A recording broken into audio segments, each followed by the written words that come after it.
కానీ మనకు జ్ఞానము కలుగుతుంది అంటే ఇంద్రియం లోపల కర్మ జరుగుతూ ఉంటుంది. అయితే ఇక్కడ కళ్ళలో జరిగిన ఆ క్రియ మనకు జ్ఞానాన్ని కలిగిస్తుంది. చెవుల్లో జరిగిన ఆ క్రియ జ్ఞానాన్ని కలిగిస్తుంది. ఈ క్రియ అనేది ద్రవ్యములో జరిగేదే ఉందా? ఈ దీని వల్ల అంటే ఈ ద్రవ్యములో అంటే ఈ ఇంద్రియాల్లో జరిగే క్రియ ఇంకెక్కడైనా క్రియను జరపగలదా? దానిలో మాత్రమే క్రియ జరుపుతుందా? ఇంకేమైనా క్రియను జరపగలదా అనేది ఈ సూత్రం చెప్తుంది. నా ద్రవ్య నియమాః తత్ యోగాత్. క్రియ ద్రవ్యంలోనే జరగాలి. ఒక్కొక్కసారి బయట కూడా జరుగుతూ ఉంటుంది క్రియ. ఫర్ ఎగ్జాంపుల్ ఏంటంటే సూర్యుని లోపల క్రియ జరుగుతుంది. వాస్తవానికి వేడి ఉత్పత్తి అయ్యేది సూర్యుని లోపల ఉత్పత్తి అవుతుంటది. కానీ దానికి సంబంధించిన కర్మ ఇక్కడ కూడా జరుగుతుంది. అంటే ఇక్కడ కూడా మన శరీరం అనేది తప్పిస్తది. అక్కడ జరిగే క్రియకు మన శరీరంలో కూడా క్రియ జరుగుతది. అంటే కొన్ని క్రియలు ఎలా ఉంటాయంటే ద్రవ్యంలో జరుగుతాయి. దాని ప్రభావం ద్వారా ఇతరత్ర కూడా జరుగుతాయి. అంతే 2 రకాలుగా జరుగుతాయి. ద్రవ్యంలో జరుగుతాయి, బయట కూడా జరుగుతాయి. ఇప్పుడు ఇంద్రియంలో జరిగే వృత్తి ఇంద్రియంలో జరుగుతుంది, మెదడుకు వెళ్తుంది. అంటే మెదడు లోపల జ్ఞానం ఉత్పత్తి అనేది ఒక క్రియ. కళ్ళ లోపల దృశ్యం ఏర్పడుతుంది. అక్కడ దృశ్య జ్ఞానం ఏర్పడడం అనే ఒక వృత్తి జరుగుతుంది. అంటే వృత్తి ద్రవ్యముతో పాటు వేరే పదార్థంలో కూడా జరుగుతుంది అనేది దీని అభిప్రాయం. అంటే క్రియ ద్రవ్యంలోనే కాదు, బయట కూడా జరుగుతుంది. సూర్యునిలో జరిగే క్రియ ఇక్కడ భూమి మీద కూడా దాని ప్రభావం చూపెడుతుంది. అదే విధంగా అయస్కాంతం ఉందనుకోండి. అయస్కాంతం యొక్క గుణము ఇనుమును ఆకర్షించుకుంటుంది. ఇక్కడ అయస్కాంతములో జరిగే క్రియ ఇనుము లోపల క్రియను జరుపుతుంది. ఇనుము దూరంగా ఉంది. అంటే క్రియ అనేది ద్రవ్యంలోనే ఆ పదార్థంలోనే కాకుండా బయటి పదార్థాల లోపల కూడా క్రియను జరుపుతుంది. అంటే ఈ ద్రవ్యములోని ఒక గుణము అక్కడికి వెళ్ళి ఆ పదార్థం లోపల క్రియను జరుపుతుంది. అంటే కర్మ, గుణము, ద్రవ్యము అని 3 ఉంటాయి. అంటే ఇంతకుముందు వైశేషిక దర్శనంలో చెప్పినప్పుడు ద్రవ్యాలు, గుణాలు, కర్మలు అని 3 ఉంటాయి. అంటే ద్రవ్యము లోపలనే కర్మలుంటాయి, గుణాలుంటాయి. ఇక్కడ ద్రవ్యము అంటే గుణాలు, కర్మలతో కూడిందాన్నే ద్రవ్యం అంటారు. కానీ ద్రవ్యములోని ఒక గుణము బయటికి వెళ్ళి అక్కడ క్రియను జరుపుతుంది. క్రియ అనేది ద్రవ్యములో కూడా జరుగుతుంది. ఈ ద్రవ్యము ద్వారా ఉన్న గుణం ఒకటి వేరే పదార్థంలో కూడా క్రియను జరపగలదు. అంటే ఈ ద్రవ్యం నుంచి ఒక గుణం వెళ్ళి అంటే సూర్యుడు అనే ఒక ద్రవ్యం నుంచి ఉష్ణము అనే ఒక గుణము బయలుదేరి అక్కడి నుంచి భూమి లోపల క్రియను జరుపుతూ ఉంటుంది. అంటే అక్కడ క్రియ జరుగుతుంది. అక్కడ క్రియ జరుగుతూనే ఉష్ణం అనే గుణం పుట్టింది. ఆ ఉష్ణం అనే గుణం వచ్చేసి భూమి లోపల అంత దూరం నుంచి వచ్చేసి ఇక్కడ భూమి లోపల కూడా క్రియ జరుగుతుంది. అంటే ద్రవ్యము లోపల గుణము, కర్మ ఉంటుంది. ద్రవ్యములోని గుణము బయటి ద్రవ్యాల లోపల కూడా కర్మను జరుపుతాయి అనేది ఈ సూత్రం యొక్క అభిప్రాయం. కొంచెం కఠినంగా ఉండవచ్చు, అర్థం చేసుకోండి. వీడియోలు చూడండి, డౌట్స్ ఉంటే అడగండి. ఇంకా మీకు క్లియర్ అయ్యే వరకు నేను చెబుతూనే ఉంటాను. ఇది ఎందుకంటే కొంచెం కఠినమైన శాస్త్రమే. ఈ శాస్త్రం కూడా దగ్గర పడింది. దగ్గర పడగొడుతున్నాను నేను. తొందరగా కంప్లీట్ చేస్తే యోగ దర్శనంలోకి వెళ్ళిపోతాము. అప్పుడు మీరు హ్యాపీగా వినొచ్చు. అందుకే నేను కూడా తొందరగా యోగ దర్శనం చెప్పాలని తొందరపడుతున్నాను. అందుకే సూత్రాలు తొందరగా కంప్లీట్ చేసేస్తున్నాను. ఇంకా సాంఖ్య దర్శనమేనా, ఇంకా సాంఖ్య దర్శనమేనా అని ఒక బరువుగా భయపడకూడదు. ఇంకా సాంఖ్య దర్శనం కాకుండా యోగ దర్శనం క్లాస్ అని వస్తుంది త్వరలో. 109వ సూత్రం ఏం చెప్తుందంటే నా దేశ భేదేపి అన్యోపదానాత అన్యోపదానత అస్మాదాది వత్ నియమాః. నా దేశ భేదేపి అన్య ఉపదానత అస్మాత్ అతి అస్మాత్ ఆది అస్మాదాది వత్ నియమాః. అస్మాదాది వత్ నియమాః. ఇక్కడ ఏంటంటే ఇంద్రియాలు అహంకారికము కేవలం మనిషి ఇంద్రియాలు మాత్రమే అహంకారికమా, లేదా పృథ్వీలోకములో ఉన్న జంతువుల యొక్క ఇంద్రియాలు మాత్రమే అహంకారికమా అని పూర్వపక్షి అడుగుతున్నాడు. నా దేశ భేదేపి అన్య ఉపదానత ఉపదానత అన్య ఉపదానత అన్యోపదానత అస్మదాది వత్ నియమాః. నా దేశ భేదేపి అంటే దేశము యొక్క భేదమున్న, అంటే ప్రదేశం వేరైనా, అంటే ఈ గ్రహం కాకుండా వేరే గ్రహాల్లో ఉన్న ఇంద్రియాలు అనేటివి అహంకారంతోనే తయారవుతాయి. అదే విధంగా ఈ దేహంలోనే కాదు, మానవ దేహంలోనే కాదు, ఏ దేహంలో ఉన్నా ఆ దేహానికి సంబంధించిన ఇంద్రియాలు, అంటే ఏ జంతువు లోపల ఉన్నా, ఏ పక్షి లోపల ఉన్నా, ఏ క్రిమి లోపల ఉన్నా, కీటకం లోపల ఉన్న దానిలోని సూక్ష్మేంద్రియాలు అహంకారంతోనే తయారవుతాయి. అంటే వేరే లోకములో ఉన్న జంతువులైనా, ఈ భూమి మీద ఉన్న రకరకాల జంతువులైనా, మనుషులైనా అందరి ఇంద్రియాలు అహంకారంతోనే తయారవుతాయి. అన్యోపదాన అన్యోపదానత అస్మదాదివత్ నియమాః. అంటే ఎక్కడున్నా ఇది నియమం, అహంకారంతోనే నిర్మించబడతాయి ఇంద్రియాలన్నీ కూడా. అంటే వేరే లోకాల్లో ఉన్న, వేరే దేహాల్లో ఉన్న ఇంద్రియాలు అహంకారంతోనే నిర్మించబడతాయి అనేది సూత్రం యొక్క అభిప్రాయం. నిమిత్త పదవ సూత్రం ఏం చెప్తుందంటే నిమిత్త వ్యపదేశాత్ తత్వ్యపదేశ. మరి ఇంద్రియాలను భూతాత్మకాలను ఎందుకంటారు? నిమిత్త వ్యపదేశాత్ తత్వ్యపదేశ. ఇంద్రియాలను భూతాత్మకమని ఎందుకంటారంటే ఇంద్రియాల యొక్క గోలకాలు భూతాత్మకం, ఇవి ఇంద్రియాలు కాదు. వీటిని మనము గోలకాలను ఇంద్రియాలు అనుకుంటున్నాం కనుక గోలకాలను ఇంద్రియాలు అనుకోవడం ద్వారా భూతాత్మకం అనుకుంటున్నాము. ఈ గోలకాలన్నీ భూతాత్మకే. ఇప్పుడు కనిపించే కను బొమ్మలు గాని, కను రెప్పలు గాని, ఈ చెవులు గాని, ముక్కు గాని, ఇవన్నీ భూతాత్మకమే. కానీ ఇవి ఇంద్రియాలు కాదు, ఇంద్రియాల గోలకాలు. ఈ గోలకాలను ఇంద్రియాలు అనుకోవడం ద్వారా ఇంద్రియాలను భూతాత్మకం అంటారు. కానీ అసలైన ఇంద్రియాలు మాత్రము అహంకారంతో నిర్మించబడ్డాయి. నిమిత్త వ్యపదేశాత్ తత్ వ్యపదేశ. నిమిత్తంగా అలా అంటారు భూతాత్మకమని, కానీ సహజంగా స్వాభావికంగా ఇంద్రియాలు అహంకారంతోనే నిర్మించబడి ఉన్నాయి. ఇక 11వ సూత్రం ఏం చెప్తుందంటే శరీరాలు ఎన్ని రకాలు? అంటే ఈ భూమి మీద రకరకాల జంతు శరీరాలు ఉన్నాయి కదా, విభజిస్తే ఎన్ని రకాలు? ఇక్కడ ఈ సూత్రం చెప్తుంది ఊష్మజ్, అండజ్, జరాయుజ్, ఉద్భిజ్యం, సాంకల్పిక, సాంసిద్ధికం, చేతి నా నియమాః. ఊష్మజ్, అండజ్, జరాయుజ్, ఉద్భిజ్యం, సాంకల్పిక, సాంసిద్ధికం, చేతి నా నియమాః. 6 రకాల శరీరాలు ఇక్కడ తెలపడం జరిగింది. 6 శరీరాలు ఏంటంటే ఊష్మజ్, అండజ్ 2, జరాయుజ్ 3, ఉద్భిజ్యం 4, సాంకల్పికం 5, సాంసిద్ధికం 6. 6 రకాల దేహాలు ఉన్నాయని చెప్పడం జరుగుతుంది ఈ సూత్రాలకు. కానీ చేతినా నియమాః ఇవి కాకుండా ఇంకా కూడా ఉన్నాయి. 6 మాత్రం ముఖ్యంగా ఉన్నాయి. అంటే ఊష్మజ్ అంటే స్వేదజాలని కూడా ఉంటారు. అంటే కొన్ని రకాల స్వయం ఉత్పాదక కీటకాలు, క్రిములు అంటే స్వయం ఉత్పత్తి అవుతుంటాయి. ఊష్మజ్ అంటారు. ఉష్ణం ద్వారా గాని, స్వేదజ్ అంటే స్వేదం ద్వారా గాని, అంటే స్వేదము అంటే తేమ ద్వారా, ఉష్ణము ద్వారా కూడా కొన్ని రకాల మనకు లైట్ వేయగానే కొన్ని రకాల పురుగులు ఉత్పత్తి అవుతుంటాయి. అదేవిధంగా తేమ ద్వారా కూడా కొన్ని రకాల క్రిములు కీటకాలు ఉత్పత్తి అవుతుంటాయి. వీటిని ఏమంటారు? ఊష్మజ్ అంటారు. తర్వాత అండజ్. అండజ్ అంటే గుడ్ల ద్వారా, అంటే సరీసృపాలు, రిప్టైల్స్ కానీ, బర్డ్స్ కానీ, ఫిషెస్ కానీ ఎగ్స్ ఇస్తాయి. అంటే అండజ్.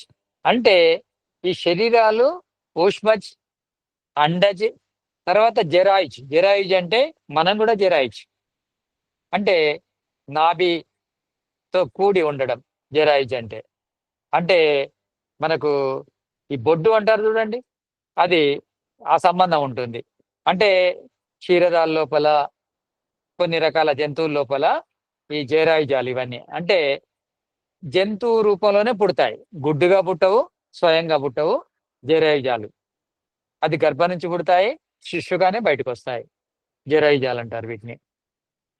తర్వాత ఉద్భిజ్యం. ఉద్భిజ్యం అంటే ఏందంటే మొక్కలు. ఉద్భిజ్యం అంటే పగులుతూ బయటికి రావడం. అంటే పృథ్వీని పగలగొట్టుకొని బయటకొచ్చేటేంటి మొక్కలు. ఉద్భిజాలంటారు ఇవి. అంటే మొక్కలు. తర్వాత సాంకల్పిక్. సాంకల్పిక్, సాంసిద్ధికము ఇవి రెండేమో సృష్టి ప్రారంభంలో ఏర్పడతాయి. సాంకల్పికం అంటే ఏందంటే, ఈ నలుగురు ఋషులున్నారు చూడండి. వేదాలను ఎవరి హృదయంలోనైతే ప్రకటించాడో అవి సాంకల్పిక దేహాలంటారు. ఈశ్వరుడు వేదాలను ఎవరి హృదయంలో ప్రకటింపదలుచుకున్నాడో వాళ్ళ యొక్క శరీర నిర్మాణం కూడా అలానే చేస్తాడు. వాళ్ళ మెదడు యొక్క నిర్మాణం కూడా అలానే ఉంటుంది. ఆ 4 ఋషుల యొక్క శరీర నిర్మాణాన్ని ఏమంటారు? ఆ దేహాలను సాంకల్పిక దేహాలంటారు. చాలా అత్యున్నతంగా ఉంటాయి, పవిత్రంగా ఉంటాయి, సాత్వికంగా ఉంటాయి. అంటే వాళ్ళకంత వేదం అనేది అర్థం కావాలంటే అలాంటి శరీర, మస్తిష్క నిర్మాణం ఉండాలి. అవి ఉంటాయన్నట్టు. వాటిని సాంకల్పిక శరీరాలంటారు. తర్వాత సాంసిద్ధికం అంటే అమైత్ర సృష్టి ద్వారా ఏర్పడే మొట్టమొదలు సృష్టి లోపల ఏర్పడే శరీరాన్ని సాంసిద్ధికం అంటే మట్టి నుంచి ఏర్పడతాయి. అంటే పృథివీ నుంచి ఏర్పడతాయి గనుక సాంసిద్ధికం అంటారు. అవి ఈ సాంకల్పికం, సాంసిద్ధికం కేవలం సృష్టి ప్రారంభంలోనే ఉంటాయి. మిగతా 4 ఊష్మజ్ గాని, అండజ్, జరాయుజ్, ఉద్భిజ్యం అనేది ఇప్పుడు గూడా పుడుతూనే ఉంటాయి. ఇప్పుడు గూడా అలానే జరుగుతూనే ఉంటుంది.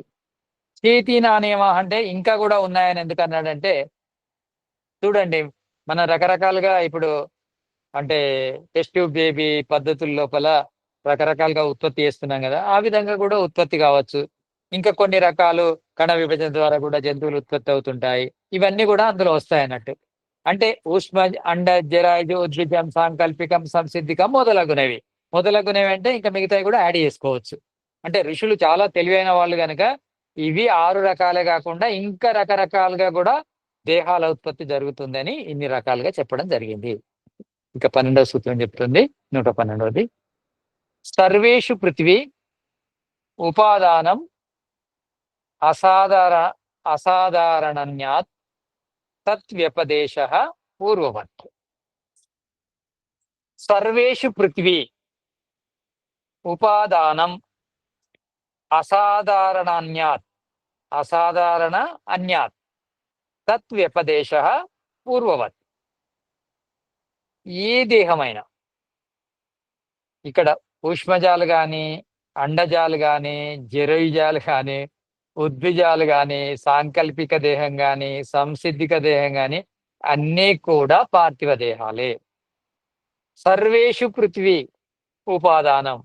అన్నిటి లోపల కూడా పృథివీ ఉపాదానం.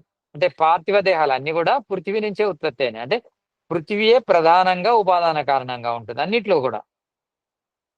అసాధారణం అంటే సామాన్యం. అన్నిటి లోపల కూడా కామన్ ఉపాదాన కారణం ఏంటిది? సామాన్య ఉపాదాన కారణం ఏంటిది? పృథివే. పృథ్వీభూతమే. తత్వ్యపదేశః పూర్వవత్. ఇంతకుముందు చెప్పినట్టే ఈ దేహాలన్నీ కూడా పృథివీ ఉపాదాన కారణంతోనే ఏర్పడతాయి. మరి ప్రాణం అంటే ఏంది? 113వ సూత్రం చెప్తుంది. నా దేహారంభకస్య ప్రాణత్వం ఇంద్రియ శక్తితః తత్సిద్ధేహే. నా దేహారంభకస్య ప్రాణత్వం ఇంద్రియ శక్తితః తత్సిద్ధేహే. అన్నిటికంటే కన్ఫ్యూజ్ ఏంటంటే ఈ ప్రాణం గురించే. అన్నిటి గురించి క్లియర్ గానే వస్తుంది. ఈ ప్రాణం దగ్గరనే చాలా తికమక పడుతుంటాయి శాస్త్రాలు కూడా. కారణం ఏంటంటే ప్రాణము అనుకుంటే చాలా మంది ఏమంటారంటే ప్రాణం అనగానే వాయువు అనుకుంటారు. వాయుతత్వాన్ని ప్రాణం అనుకుంటారు. కానీ ప్రాణము వాయుతత్వం గాదు. ప్రాణము వాయుతత్వం గాదు. కానీ చాలా మంది ప్రాణమన్నా, వాయువన్నా ఒకటే అనుకుంటారు. కానీ ప్రాణం వేరు, వాయువు వేరు. వాయువు నుంచి ప్రాణం ఉత్పత్తి కాలేదు. అంటే ప్రాణము అనేది శరీరం ఏర్పడ్డ తర్వాత దాని లోపల ప్రాణాలు అటు ఇటు కదులుతున్నాయంటే అది వాయువు. వాయు ద్వారా ఆ ప్రాణాలు కదులుతూ ఉంటాయి. కానీ అసలు ప్రాణం ఏంటిది? ప్రాణము అంటే రకరకాలుగా చెప్పడం జరిగింది ప్రాణం గురించి. స్వామి దయానందుడు సత్యనారాయణ ప్రకటన రాసినప్పుడు అంటే సూక్ష్మ శరీరాలు ఏమేమి ఉంటాయంటే అందులో పంచ జ్ఞానేంద్రియాలు రాశారు. పంచ తన్మాత్రలు రాశారు. తర్వాత ఈ ఆహ్, అహంకారము, మహాతత్వం, మనసు రాశారు. 5 ప్రాణాలని రాశారు. అక్కడ కర్మేంద్రియాలు లేవు. అంటే స్వామీజీ ఏమనుకున్నారు? కర్మేంద్రియాలను అక్కడ ప్రాణంగా చెప్పడం జరిగింది. మరి అలా ఎందుకు చెప్పారు? అంటే కర్మేంద్రియాల లోపల కదలిక ఉంటుంది గనక, ప్రాణానికి కదలిక ఉంటుంది గనక అలా కర్మేంద్రియాలు చెప్పడం జరిగింది. కొన్ని చోట్ల కర్మేంద్రియాలను, జ్ఞానేంద్రియాలను 10టిని కలిపి ప్రాణం అంటారు శాస్త్రాల లోపల. ప్రాణము పరమేశ్వరుని ప్రాణం అంటారు. జీవాత్మను ప్రాణం అంటారు. పరమేశ్వరునికున్న 16 కళల్లో ఒక ప్రాణము అనేది ఒకటుంది. అంటే ఇక్కడ ప్రాణము అంటే ఆత్మకు భోగాన్ని, జ్ఞానాన్ని, కర్మను కలిగించేది ప్రాణం. అది ఎప్పుడు జరుగుతుంది?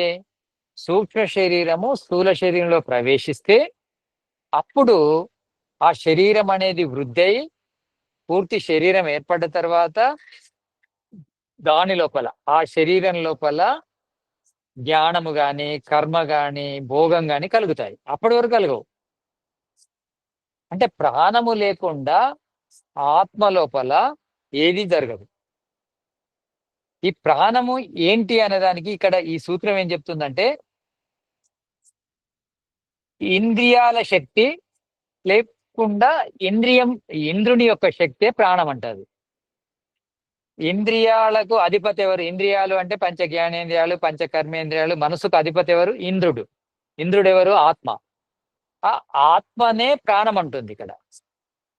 అంటే ఆత్మతో పాటు ఈ ఇంద్రియాలుంటాయి, తన్మాత్రలుంటాయి, అంతఃకరణాలుంటాయి. అవి ప్రవేశిస్తేనే ప్రాణం ఉత్పత్తి అవుతుంది గనక జీవుడే ప్రాణము అనే వాదన ఉంది. ఇంద్రియాలు లేకుండా జీవుడుండడు. జీవుడు లేకుండా ఇంద్రియాలుండవు. కానీ ఇంద్రియాలు లేకుండా జీవుడు పరమాత్మలో ఉంటాడు ముక్తి లోపల. కానీ ఈ సృష్టి లోపల ఇంద్రియాలు అనేటివి సెపరేట్‌గా ఉండవు. జీవునితోనే ఉంటాయి. అంటే ఇంద్రియాలు, జీవుడు కలిసే ఉంటాయి. ఇంద్రియాలుంటాయి, తన్మాత్రలుంటాయి, అంతఃకరణాలు జీవునితోనే ఉంటాయి. ఇవి జీవంతో ఉంటాయి గనక ఇవి ప్రవేశిస్తేనే ప్రాణం ఉత్పత్తి అవుతుంది గనక జీవుడినే ప్రాణ ఉత్పత్తికి కారణమంటారు. జీవుడినే ప్రాణం అని గూడా అంటారు. ఇంద్రియ శక్తిని ప్రాణం అంటారు. ఇంద్రుడిని ప్రాణం అంటారు. ఇవి 2 కలిస్తేనే ఇంద్రియాలు, ఇంద్రుడు ప్రవేశిస్తేనే ప్రాణం ఉత్పత్తి అవుతుంది. 14వ సూత్రం చెప్తుంది 114ది. భోక్తృ అధిష్టానాత్ భోగాయతన నిర్మాణం అన్యత పూతిభావ ప్రసంగాత్. భోక్తృ అధిష్టానాత్ భోగాయతన నిర్మాణం అన్యత పూతిభావ ప్రసంగాత్. పిండం ఏర్పడ్డ తర్వాత ఆత్మ ఎప్పుడు ప్రవేశిస్తుంది? రకరకాల అభిప్రాయాలు ఉన్నాయి దీంట్లో. 2 నెలల తర్వాత ఆత్మ ప్రవేశిస్తుందని, 6 నెలల తర్వాత ప్రవేశిస్తుందని, 8 నెలలకు ప్రవేశిస్తుందని, ఇలా రకరకాల అభిప్రాయాలున్నాయి. కానీ ఈ సూత్రం ఏం చెప్తుంది? ఆత్మ ఎప్పుడు ప్రవేశిస్తుందంటే, ఎప్పుడైతే జైగోట్ ఏర్పడుతుందో, సంయుక్త బీజం ఏర్పడుతుందో అప్పుడే ఆత్మ ప్రవేశిస్తుంది. అంటే స్త్రీ బీజకణము, పురుష బీజకణము కలిస్తే సంయుక్త బీజం ఏర్పడుతుంది జైగోట్. ఆ జైగోట్ ఏర్పడిన తర్వాత ఆత్మ ప్రవేశిస్తుంది. ఆత్మ అంటే ఆత్మతో పాటు సూక్ష్మ శరీరం. ఇవి 2 ప్రవేశిస్తేనే దాని లోపల ప్రాణం ఉత్పత్తి అయిపోయి కణ విభజన జరుగుతుంది. లేకుంటే జరగదు. ఒకవేళ ఆ సంయుక్త బీజం లోపల ఆత్మ ప్రవేశించకుంటే అదేమవుతుంది? పూతిభావ ప్రసంగాత్. ఏమవుతుందది? మురిగిపోతుంది.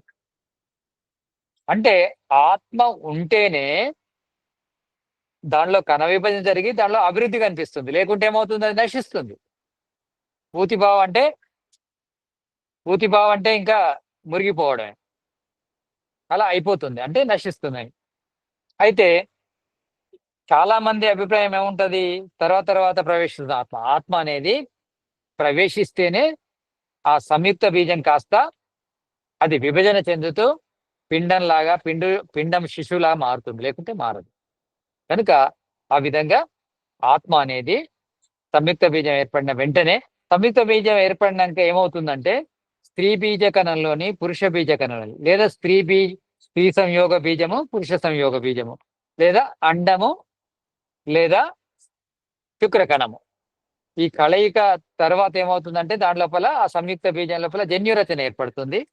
ఆ జన్యు రచనకు అనుకూలంగా అంటే తల్లి బీజకణం నుంచి తండ్రి బీజకణం నుంచి వచ్చిన జన్యువులు రెండు కలిసిపోయి కొత్త జన్యు రచన ఏర్పడుతుంది.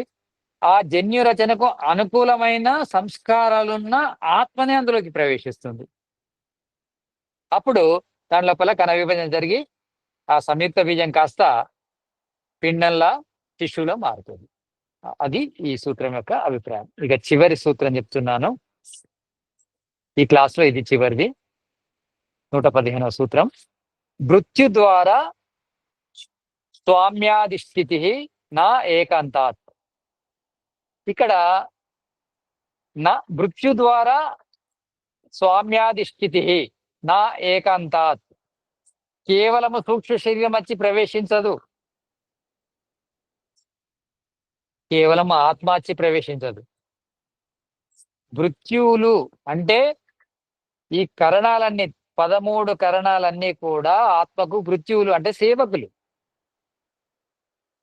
ఆ సేవకులు అంటే రాజు వస్తేనే సేవకులు వచ్చినట్టు ఆత్మ వస్తే ఆత్మ వెంట ఇవన్నీ వస్తాయి.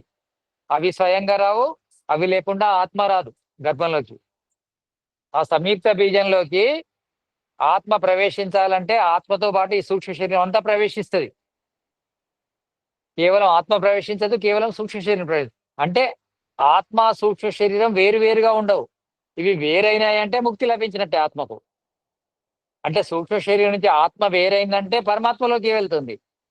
కానీ ఇక్కడ పిండంలో ప్రవేశించాలంటే ఈ ఆత్మ సూక్ష్మ శరీరం రెండు కలిసే ప్రవేశిస్తాయి అనేది ఈ సూత్రం యొక్క అభిప్రాయము. మీకు ఏమైనా సందేహాలు ఉంటే అడగచ్చు. ఈరోజు చాలా క్లాస్ తీసుకున్నాను. కారణం ఏంటంటే సాంఖ్య దర్శనం యొక్క బాధను మీకు తొందరగా సమాప్తం చేయాలని. మీకు ఇది కూడా నేను కంప్లీట్ ఎందుకు చేస్తున్నానంటే రేపు మీరు వీడియోలు చూడొచ్చు కనుక ఈ వేగం లోపల చెప్తున్నాను. లేకుంటే చెప్పేది కాదు.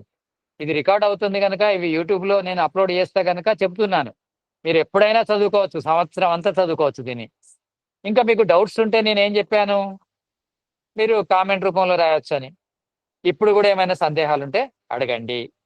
ఇంత సమయము ఓపికగా విన్నందుకు ధన్యవాదాలు తెలియజేస్తూ మీ యొక్క ప్రశ్నల కోసం ఎదురు చూస్తాను.